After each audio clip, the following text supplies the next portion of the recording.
وسلم قال الاشراك بالله وعقوق الوالدين رواه البخاري ومسلم او كما قال رسول الله صلی اللہ علیہ وسلم۔ قابل احترام معزز مہمان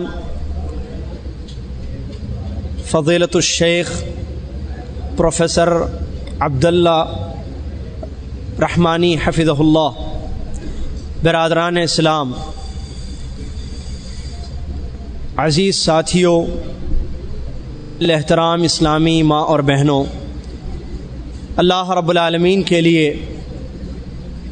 تعریف ہے، حمد ہے، شکر ہے اس کی نعمتوں پر جو اللہ رب العالمین ہمارا خالق اور مالک ہے، جس نے اپنی بندگی کے لیے دنیا میں ہم کو پیدا کیا اور بندگی سکھانے کے لیے، عبادت کے طریقے سمجھانے کے لیے اپنے نبی محمد مصطفیٰ صلی اللہ علیہ وسلم کو مبعوث فرمایا۔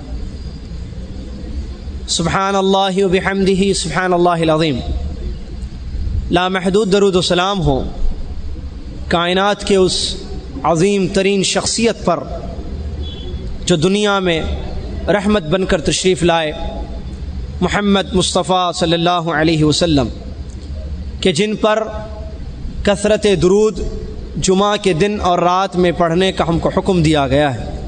اللہم صلی علی محمد وعلی آل محمد کما صلیت علی ابراہیم وعلی آل ابراہیم انک حمید مجید۔ اللہم بارک علی محمد وعلی آل محمد کما بارکت علی ابراہیم وعلی آل ابراہیم انک حمید مجید۔ اس حمد اور صلاۃ بر نبینا علیہ الصلاۃ والسلام کے بعد سامعین محترم، مجھے جو موضوع دیا گیا ہے وہ حقوق الوالدین، والدین کے حقوق ہیں۔ قبل اس کے کہ میں اپنے موضوع کو شروع کروں، برادران اسلام، یہ پروگرام، ایسی محفلیں جس میں دین کی باتیں بتائی جاتی ہیں، ایسی مجلسیں جو اس لیے منعقد ہوتی ہیں تاکہ اللہ کے دین کو سمجھیں اور اس پر جتنا ہو سکے عمل کریں، ان مجالس کی، ان محافل کی بہت زیادہ فضیلتیں حدیثوں میں آئی ہیں، جیسا کہ اللہ کی رحمت کا ڈھانک لینا، فرشتوں کا اتر کر بیٹھنا، اللہ کا اپنے فرشتوں کے پاس ذکر خیر کرنا، اور فرشتوں کا پروں کو بچھانا، سمندر کی مخلوق چونٹیوں کا اپنے اپنے گھروں میں دعائے خیر کرنا۔ اسی طریقے سے جب مجلس ختم ہو جاتی ہے تو کہا جاتا ہے قوموا مغفور لکم قد بدلت سیئاتکم حسنات۔ اللہ اکبر۔ اللہ کے نبی علیہ الصلاۃ والسلام نے ارشاد فرمایا، مجلس جس کی بنیاد دین پر ہو، جو دین کے لیے منعقد کی جائے، اخلاص، للہیت، اللہ کے دین کو سمجھنا، اللہ کے دین پر عمل کرنا، ایسی مجلسیں جب ختم ہوتی ہیں، ندا لگانے والے ندا لگاتے ہیں قوموا مغفور لکم، اٹھو اے لوگو، درس، پروگرام، تقریریں، وعظ ہو گیا، اللہ نے تمہارے سارے گناہوں کو معاف فرما دیا۔ قد بدلت سیئاتکم حسنات، یہی نہیں بلکہ اللہ نے تمہارے گناہوں کو نیکیوں میں تبدیل کر دیا ہے۔ سبحان اللہ، کتنی بڑی فضیلت۔ ان فضائل کو چھوڑ کر جس کا میں نے سرسری تذکرہ کیا ہے شروع میں، لیکن یہ ان کے حق میں آتی ہیں جن کا مقصد اخلاص، دلوں میں نیت خالص ہو۔ میں یہ گزارش کروں گا میرے بھائی، سامعین محترم، کہنے والا، سننے والے اپنے دلوں میں اخلاص پیدا کریں۔ اللہ سب سے زیادہ ہم سے یہی چاہتا ہے، اللہ کا ارشاد ہے وَمَا أُمِرُوا إِلَّا لِيَعْبُدُوا اللَّهَ مُخْلِصِينَ لَهُ الدِّينَ۔ اللہ نے انسانوں کو اپنی عبادت کے لیے پیدا کیا، اس میں اللہ یہ چاہتا ہے کہ بندوں میں اخلاص آئے، کہ کام اللہ کی رضا کے لیے کیا جائے۔ کہنے والا اللہ کی رضا کے لیے کہے، قرآن کی آیتیں حدیثیں بیان کرنے والے مقرر اللہ کی رضا کے لیے، اللہ کی خوشنودی کے لیے بیان کریں۔ سامعین آئیں، بیٹھیں، سنیں درس کو، خطبے کو سنیں، وعظ کو سنیں، درس کو سنیں، نصیحت کی باتوں کو سنیں، دلوں میں یہی ہو کہ اللہ ہمارا راضی ہو، اللہ کا دین ہم سمجھیں، اللہ کے دین پر ہم عمل کریں۔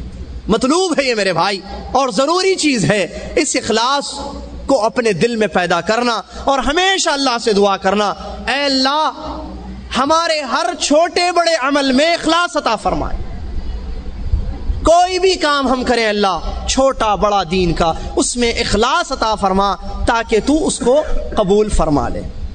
اللہ کے نبی محمد الرسول اللہ صلی اللہ علیہ وسلم ہمیشہ دعا کرتے تھے اللہ رب العالمین سے اخلاص کی، کہ اللہ ان کے اعمال کو خالص للہ لوجہ اللہ فرما دے۔ تو دعا کرتا ہوں کہ اللہ مجھے اور آپ تمام بھائیوں اور بہنوں کے دلوں میں اخلاص پیدا فرما دے۔ اللہ رب العالمین ہمیں توفیق دے کہ ہم تمام دینی امور کو صرف اسی کی رضا کے لیے انجام دیں، آمین۔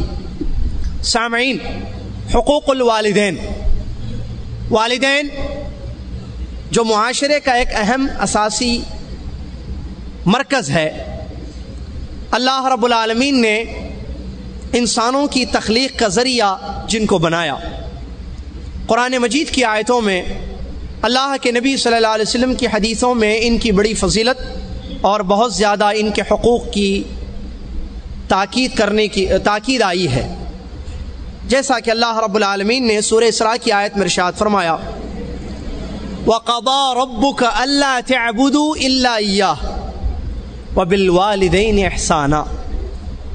تمہارے رب نے یہ فیصلہ کر لیا، تمہارے رب نے یہ حکم دیا کہ تم اگر عبادت کرو تو صرف اسی اکیلے اللہ کی، اللہ تعبدو الا ایاہ، کہ بندگی کرنی ہو، عبادتیں کرنی ہو تو صرف اللہ سبحانہ و تعالیٰ کی بندگی کی جائے۔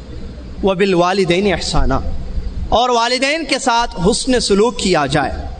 اما یبلغن عندک الکبر احدہما او کلاہما، والدین میں سے اگر ایک یا دونوں بڑھاپے کی عمر کو پہنچ جائیں، فلا تقل لہما اف، تو ان کو اف نہ کہو، ولا تنہرہما، اور نہ ان کو ڈانٹو، وقل لہما قولا کریما، اور ادب و احترام سے ان سے گفتگو کرو، واخفض لہما جناح الذل من الرحمہ وقل رب ارحمہما کما ربیانی صغیرا، اور تواضع اور انکساری کا بازو ان کے لیے پست کرو، اور اللہ سے دعا کرتے رہو کہ اے اللہ میرے والدین پر رحم فرما جیسے بچپن میں ان لوگوں نے مجھ پر رحم کیا تھا۔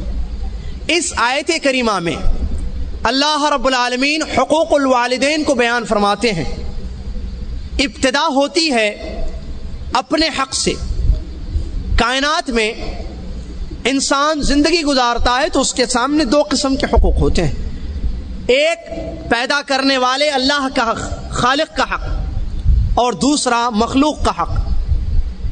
جن دونوں حقوق کو ادا کرنا مطلوب ہے انسان سے۔ سب سے پہلے مکلف پر جو واجب ہے، جس کو اول واجب علی المکلف کہا جاتا ہے، وہ پیدا کرنے والے کا حق ادا کرنا۔ جس نے اس کو پیدا کیا ہے، کس واسطے اس کو پیدا کیا ہے، وہ پیدا کرنے والا اس سے کیا چاہتا ہے، وہ کیسے اس کے حق کو ادا کر سکتا ہے، یہ سب سے پہلے واجب ہے ایک انسان پر کہ اس کو وہ انجام دے۔ اس کے بعد دوسرا مرحلہ حقوق العباد کا، آپس میں بندوں کے حقوق۔ ان میں سب سے اونچا مقام ہے حقوق الوالدین، والدین کے ابو امی ماں باپ کے حقوق۔ اللہ رب العالمین اس قرآن مجید کی آیت میں فرماتے ہیں، اللہ نے حکم دیا ہے تم کو کہ تم بندگی صرف اسی اکیلے کی کرو اور والدین کے ساتھ حسن سلوک کرو۔ اس آیت کریمہ میں اللہ رب العالمین نے اپنے حق کے ساتھ والدین کے حق کو جوڑ دیا ہے۔ اس سے اہمیت اور منزلت اور والدین کا کتنا بڑا مقام اسلام میں ہے معلوم ہوتا ہے۔ اللہ رب العالمین نے اپنے حق کے ساتھ ان کو جوڑ کر بیان کیا۔ اللہ تعبدوا الا ایاہ وبالوالدین احسانا، اللہ کا حق پہلے ادا کرو، اور وہ یہ ہے کہ تم اسی کی بندگی کرو، اسی کی عبادت کرو، جس کو قرآن کی دوسری آیتیں بیان فرماتی ہیں کہ عبادت ایسی اللہ کی جائے کہ اللہ کے عبادت میں کسی چیز کو شامل و شریک نہیں کرنا۔ اعبدوا اللہ ما لکم من الہ غیرہ، جیسا کہ اللہ رب العالمین کے تمام انبیاء نے اپنی اپنی قوموں کو دعوت دی اللہ